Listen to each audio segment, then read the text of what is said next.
Okay, good afternoon or good morning, depending on where you are. My name is Woodrow Lewis Jr., and I'm the Director of College Initiatives at the Council for Opportunity and Education. And I want to welcome you to the webinar, What's the Pitch? COE and Nucleus LLC Student Virtual Pitch Competition. I'm joined today by James Prince Jr., the Director of Trio Partnerships with Nucleus, and I'll let him introduce himself. Good deal, good deal. So greetings, everyone. Again, to reintroduce myself, my name is James Prince. As Mr. Lewis said, I serve as Director of Trio Partnerships with the company. Been here for about a year, but as you guys know, prior to this role with Nucleus, I served as the Director of Local Bound at the University of South Carolina, worked with Talent Search prior to that, and I'm also an alum. So been Trio since I was ninth grade in high school. So definitely Trio has been my life for the most part. And so one of the things that we wanted to do, and what do you tell me if you want me to go on, or if you had other announcements prior to starting the actual presentation? You want me to keep going? No, we can go, yeah. And when I started with the company, and one of the reasons why I came to work for the company is just because of the dedication that Nucleus had to Trio students. The majority of our clientele are Trio. We try to make sure that we tailor all of our curriculum, all of our correspondence, everything that we're doing with the associations that is tailored toward Trio and the needs of the students, as well as the personnel. And so when I saw that, I said, well, I would love to come join the company, see how we can work together to improve Trio programs. And this is one of the ventures that we're doing in order to do that. So we have an entrepreneurship program with Nucleus, very, very robust entrepreneurship program where students are able to learn how to create a business from the ground up by leveraging technology instead of a whole bunch of money. We do understand that our students who come from or who have the profile of LIFG often don't have the same opportunities as their counterparts. So we wanted to create something that was going to allow them the opportunity to have more sustainability in a financial sense. And so we created entrepreneurship in that same vein. So after we created the curriculum, we thought, well, how can we provide additional funding for Trio students in a way where they can kind of think about entrepreneurship, what that means, and how they can kind of combine them, learning how to become an entrepreneur with their college experience. And so we came up with the virtual pitch competition. So we got in contact with the council, said, hey, this is our idea. We think it's going to be great for the students. Would you partner with us and assist us in sponsoring this event? And so thank you to COE for their collaboration, their partnership in this venture. We're hoping that it's going to be something great for your students. And we want to be able to give away some money to those students so they're just a little bit more valuable as they go toward college. Okay, so I'm gonna move forward in the presentation. If you guys have any questions, you can certainly put that in your chat, and Mr. Lewis will let me know if you guys have questions as I'm kind of reviewing all of the details. Hopefully we won't take an entire hour, but I do want to make sure that we're thorough in presenting the information so that your students are aware of what they need to do to compete. So this is just a quick agenda we'll be covering today, just kind of introductions, history of the collaboration, what the schedule will look like for the competition, what the requirements will be for each participant, just our general rules, presentation regulations, and then the awards and how we'll be distributing those awards, okay? All right, so we actually started this back in November. We started talking about how we could venture out to ensure that the contest went well. So COE and Nucleus, we've actually been speaking since November to get everything up and running, and then we made our first announcement in January to Trio personnel, just to share the information about the competition, get their students involved. So as you can see here is all the information that was sent out via COE. We've also been marketing independently, calling, and just trying to get other Trio programs involved from across the nation. So we're hoping that this is going to go far, but we also have invited some Gear Up programs to participate. And so we have not created a partnership with INSEP, which is the COE for Gear Up, but we certainly want to invite Gear Up students to participate as well. So if you have a Gear Up under your belt or a Gear Up at your school, you can certainly share this information with them, and we certainly have their students as competitors as well. So just a brief overview of the schedule. Applications are available now. You can find the registration to register your students as student competitors on the website. We also have the registration for programs that just want to join as general attendees. So if your program, if you have Open Bound or Education Talent Search or SSS, and you want to provide some type of activity for them, when you talk about career orientation activities, you can certainly join us as a general attendee. Watch the students as they compete against each other. We'll be giving out raffles. We'll be doing some giveaways, giving out prizes to students and staff. We even hope to be able to provide a pizza party for a couple of schools who may be interested in working with us or partnering with us from their programs. So looking forward to that as well. The deadline for the application for student competitors is March 17th. However, you can sign up to be a general attendee all the way up until April the 19th. And so we'll make sure that we get that link over to Mr. Lewis so he can send that out as well if you want to join as a general attendee. After the application deadline, what will happen is we'll have a committee that will review your students' information.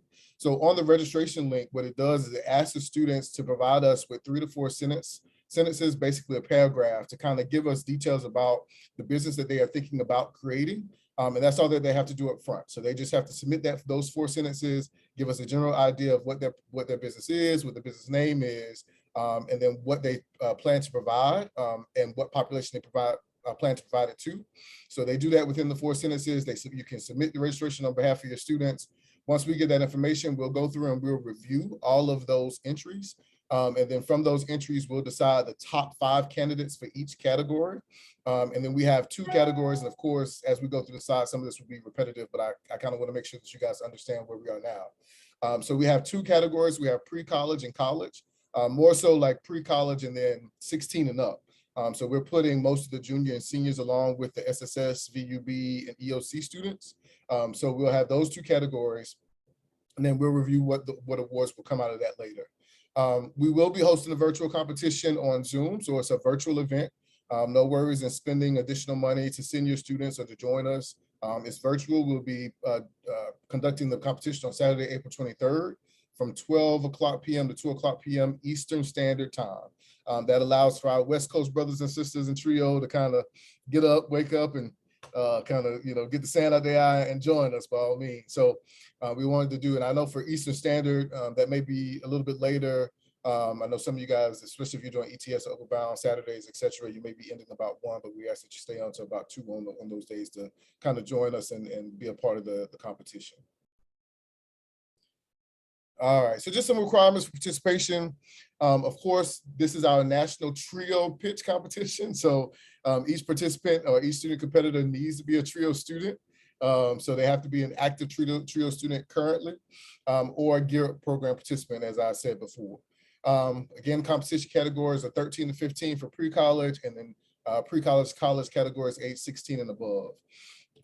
General rules and regulations, of course, you have to submit your registration form by March 17th, which, as we said before, give me a brief description of your project idea, and then brainstorm on creative ways to pitch your idea, okay? So what will happen is your students will submit those 4 sentences. We'll choose the top 5 in each category, and then we'll have a meeting in April with those students who actually enter the competition, and we'll give them guidance on how to create their PowerPoint presentation, whether they're using PowerPoints or slides, or if they're using some other platform, Canva, et cetera, to do their presentation. We'll give them additional guidance on how they need to address each category to make their presentation successful, okay? All right, so presentation rules and regulations. So for each presentation, and this is at the actual competition, what students are chosen, if they are chosen, these are the rules that they have to kind of abide by. Presentations need to be 3 minutes or less. We have a 2-hour time span, which we'll kind of get into the schedule, but we'll also have like a speaker and a live DJ, et cetera. So we just want to make sure that we have enough time for general attendees to enjoy themselves, as well as for the student competitors to present as well. So we're doing a max of 3 minutes per presentation. And then here are the categories for each one. So I'll go through this slowly so that if you guys are taking notes, et cetera, you can kind of keep up with me. The first category that students have to address in their presentation is their business model. So basically, when we talk about their business model, we just want to know, is this business model a business to business model or a business to consumer model? Meaning, will they be selling to customers directly, or will they be some type of entity that's selling to a larger warehouse or to another store? So that means, are you going to be like a Dole? Dole has fruits, right? They can fruits, they sell those fruits, right? And then they sell to Walmart and to Piggly Wiggly like we have here in South Carolina. I don't know if you guys know Piggly Wiggly or not, but we got Piggly Wiggly. So they sell the Piggly Wiggly, Walmart, etc. So that's business to business. So one business selling to another business. Or will they be business to consumer? So for example, I had a kid year before last who created a business, and she was selling things like water bottles, t-shirts, etc. And those items were going to be sold to an actual customer. So that would be business to consumer. So she was selling directly to a customer directly. Also in this category, the only other thing that we want to know is, marketing strategies, as well as how do they plan to address the needs of whatever population they're creating their business for. So for example, for the student I just gave you, for example, her major market was the students at her school, right? So she wanted to sell those items to teachers, students, et cetera, at her school. So in her presentation, she would just say, my market would be the people at my school or at surrounding schools or in the area. And then this would be successful because they need these items. When we're at lunchtime and I sell candy, they can take advantage of selling candy or chips, etc. And we also want to make sure that students understand that this is not a business model where it has to be so advanced. If your student is doing something like they just want to sell t-shirts at their school or something of that nature, by all means, that's great enough. Or if they're selling candy, or if they're doing something of that nature, selling snacks at lunchtime, that's a viable business. We just want to know what their business is and want to make sure that they present it in a way where it's formidable and people can truly understand what it is, their goals, what they're trying to do for their business. Second category is branding. And so we just want to see some branding from the students, logos, marketing materials, things of that nature. It doesn't have to be everything. If they just want to show us a sample of their logo or a sample of some type of item that they've created online that has the logo on it, we would love to see those things. Again, we want it to be formidable and presentable, but it doesn't have to be so intense to where the student feels like they're having to present like a 355-page type of business plan. We want it to make it simple, but also effective, okay? Next, we have finance. And so basically, we just want an overview of finance. And even if your students want to address the $2,500 and break down how they would use that $2,500 if they were to win, to say, hey, we're going to invest $500 in materials, we're going to invest $250 in labor, et cetera, et cetera. We just want to see a breakdown of how they kind of think about their finances in regard to their business. And then finally, we'll have growth potential. And so this basically just tells us, the student needs to tell us how they plan to, or how do they see their business growing? Like, okay, you want to start now, but in 5 years, where do you think your business will be? And kind of show us what that expansion looks like, what your future goals would be, just so we have an idea of what that would look like 5 years from now, okay, or 10 years from now, etc. So those are the 4 basic categories for the presentation when we're talking about it. But again, we'll also schedule something in March where once all the student competitors are registered, we could do another hour-long webinar. We kind of go through each category to ensure they understand what we expect and then what needs to be in the presentation, okay? All right, good deal. All right, so let's get to the good part. This is the best part of it all, and this is when we talk about the money, the moolah, the guap, the cash, by all means. So this is one of the biggest things that we wanted to do with TRIO, is not only provide the competition and get students thinking about entrepreneurship and how they can solidify their own financial stability, but we wanted to provide them some financial stability. So for each category, we have 2 categories, but in each category, the awards are the same. So the first place winner for each category will get $2,500. That $2,500 can either be used as a scholarship, and I'll explain what this means. So it can be either used as a scholarship or it can be used toward creating a business. If your student wants to use it as a scholarship, they have to be a senior student. So for the category 13 to 15, your student will have to use it for their business. And I'll kind of talk about that in a second. I don't want you guys to get nervous about that. But for our senior students or those students who are in college, if they want to use that $2,500 and it goes solely toward tuition, business expenses, their college tuition, fees, books, they can use it for that. The only thing that we will ask, or that COE will ask before we distribute the check to your student, is just that they verify that they're in college. And so that's not very, very hard for a student to do. It's our usual process. So all they have to do is to say, hey, this is where I'm going to school. We accept that and we'll distribute the funds. However, we'll distribute if a student is not doing a scholarship and they're using it for a business. What happened is we'll do a mentoring, like an hour-long mentoring session with your student. After we do that mentoring session and we go through their presentation, kind of give them some more information about their business or how to help them with their business, we'll do the first release. We'll do half of the 2,500. And then about 30 days later, they can just give us a progress report. After they give us the progress report of what they're doing, we'll release the other half.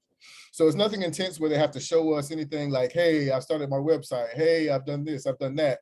They just have to give us some information about what they're doing to move forward. Once we get that information, we'll distribute the checks to your students. However, if your student wins second or third place, it's just an automatic cash prize. All that they have to do is just verify with us that they are a student where, at the high school that they're at, that they're a TRIO program participant. Once we receive that from you as a director, we'll distribute that $500 or that $250 to those students, okay?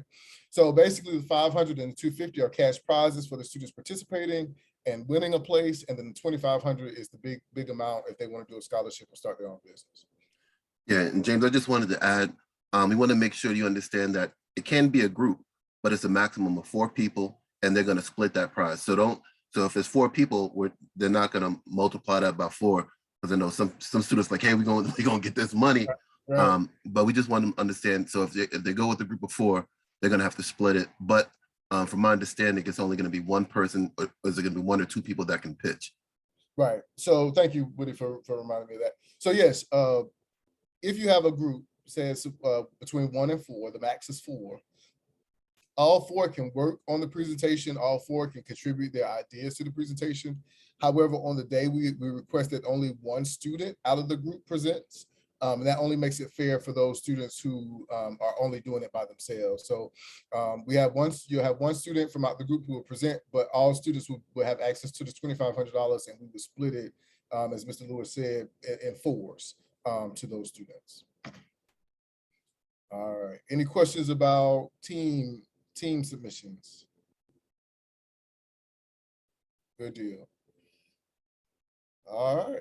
So you can find all the additional information regarding the pitch competition on the COE website. So if you go to COE's website, and then you go to events, and then down at the bottom, toward the bottom on the left, when you look at the menu, you'll see student opportunities. You click on that, and we'll be the first, the virtual pitch competition is the first student activity on that page. And from there, you can also register your students, et cetera, et cetera. So by all means, if you have any questions, you can forward those questions to myself or Mr. Lewis, and we'll take it from there. Anything to add, Mr. Lewis, that I'm not thinking about when we talk about additional information? No, I think you're doing an extremely wonderful job. I just want to let people know the best nation in the world is a donation, and Nucleus is willing to commit a donation to your students' overall financial well-being. So, take advantage of this wonderful opportunity.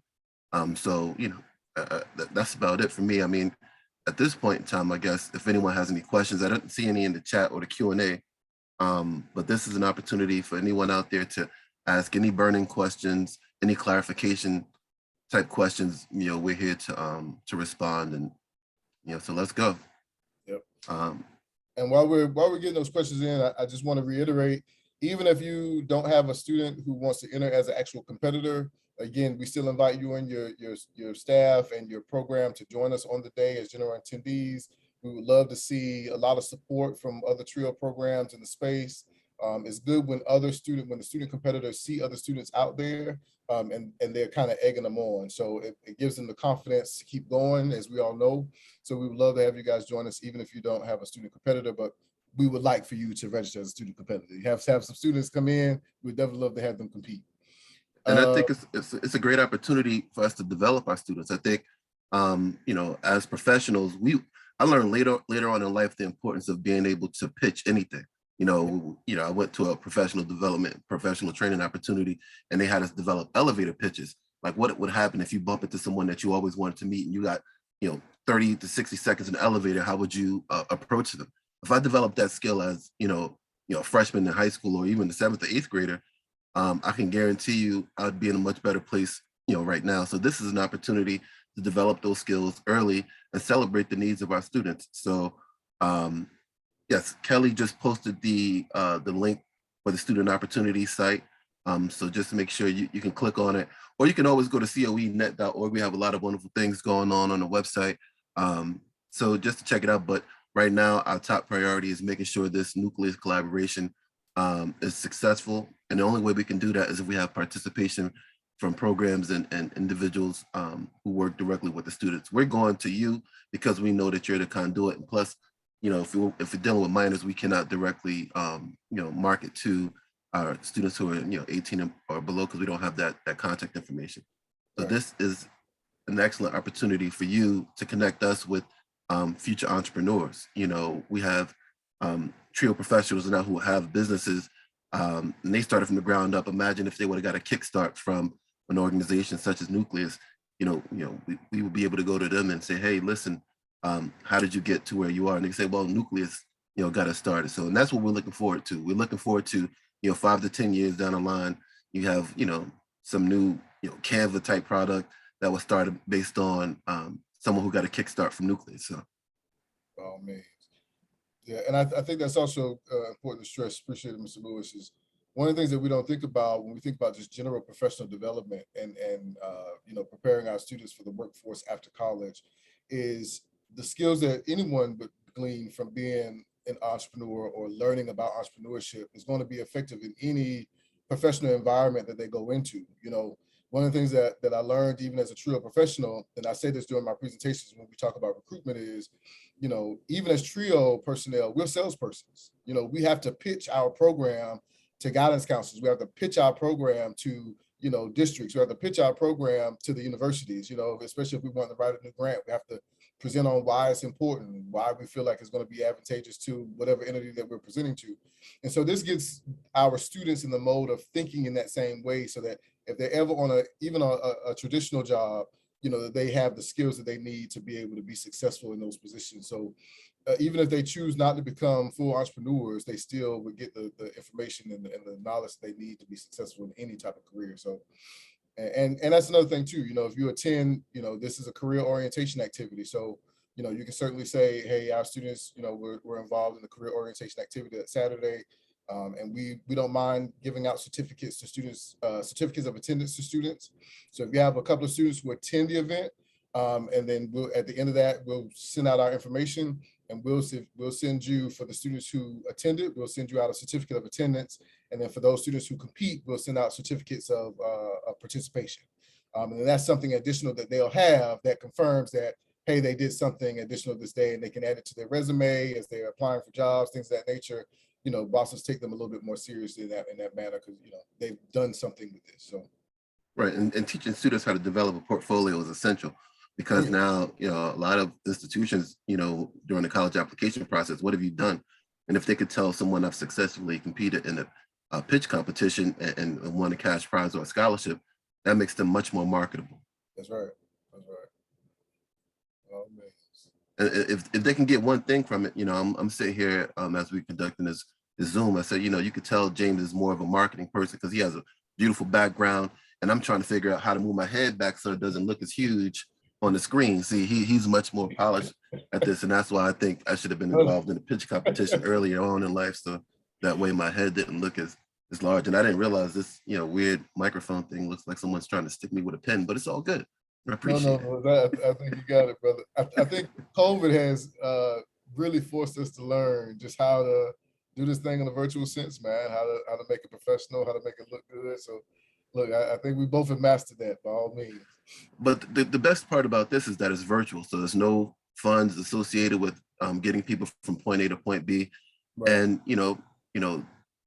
there's no reason for anyone not to participate, because let's just say we get 25 applicants, you have pretty decent shot at landing a substantial amount of money.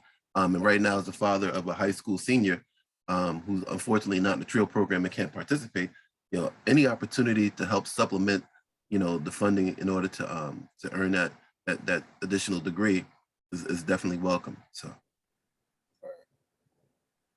I think that you must have covered it all, because wait, we have a question in the Q&A. Okay. I said I may have missed it, but are there guidelines Are the guidelines the same on how to spend the award for students between 13 and 15? Yes, so the students between 13 and 15, for the two, like I said, for the two cash prizes, we just have to verify that they're TRIO students and that they're from a program. For the first place winner, those students, like I said, the 13 to 15, they'll also have to do a mentoring session with us, with Nucleus.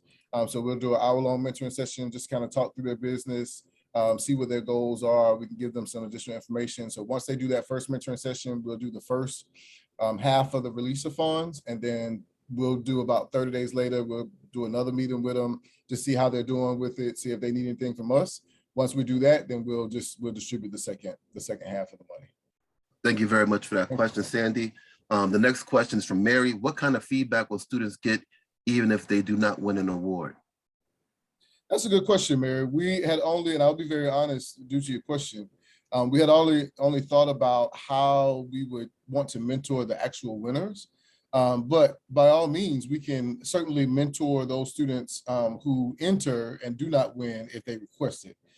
So if you have students, or we can make it a staple, that's something that I can talk to my people internally about, and maybe we can do that. Maybe we can provide feedback, even if it's written feedback, to all the students who compete, just to give them some additional information about how well their pitch was, or what they could improve.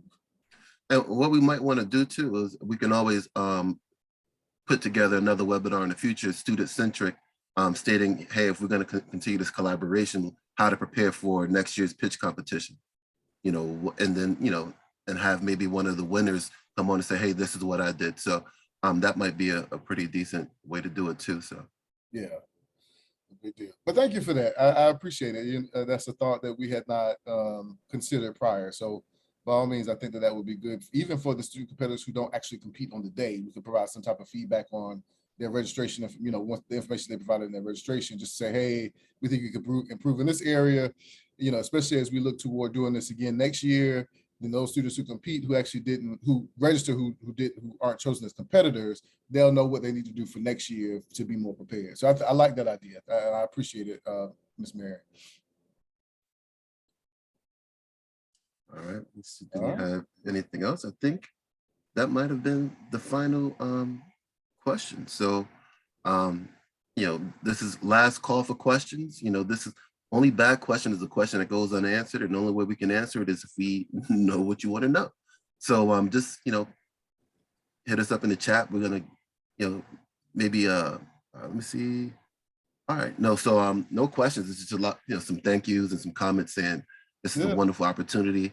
You know, so that being said, I want to thank you very much, everyone, for attending this webinar. You're going to see a lot more publicity and marketing around this venture go out relatively soon. Videos have been posted today, you know, supporting this collaboration. So just keep your eye out on social media and all over the Zoomosphere and Stratosphere, just to see what's going on out there. We're hoping that we have 8,000 applications and that we're going to have to choose, you know. Why are you laughing, James?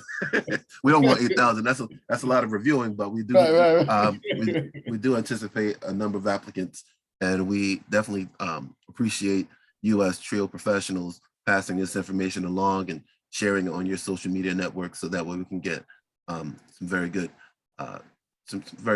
applicants and participants. And the most important thing for us is that we let everyone know the ingenuity and of TRIO students. You know, a lot of times first generation low-income students are not given their due. You know, they're pigeonholed in a certain you know, mindset. That's not what we're trying to do. What we're trying to do is make sure people know that, you know, there's genius in TRIO. And that's about it. Do you have anything you want to add? Or last thing I'll say is I know that we're doing the webinar today. But if any of you guys have students and they may not understand, or they may want additional information, shoot me an email. I don't mind doing a Zoom meeting with you and your students, or even you and your staff, if they want to know more information. Just say, hey, James, shoot me an email. I'll send you my Calendly, and you guys can choose a date time that works for you, and I'll get on with you and your staff or your students and kind of run through this again. Okay, so by all means, let me know if you need that as well. And take him up on it. He's 100% authentic and real, and he definitely will share his time. You know, he's already done it. So yeah, Joseph. All right, guys, thank you. All right, thank you very much, everyone. You can wrap it up, James. You did the lion's Okay, share of the work. well, listen, thank you guys for joining us. By all means, like I said, if you have any additional questions, don't be afraid to email me or shoot me a call, and I'll definitely answer those questions for you.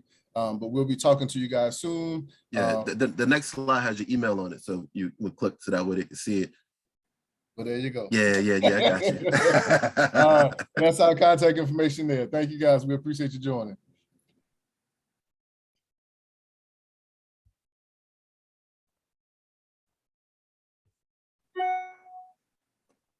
I think we still good.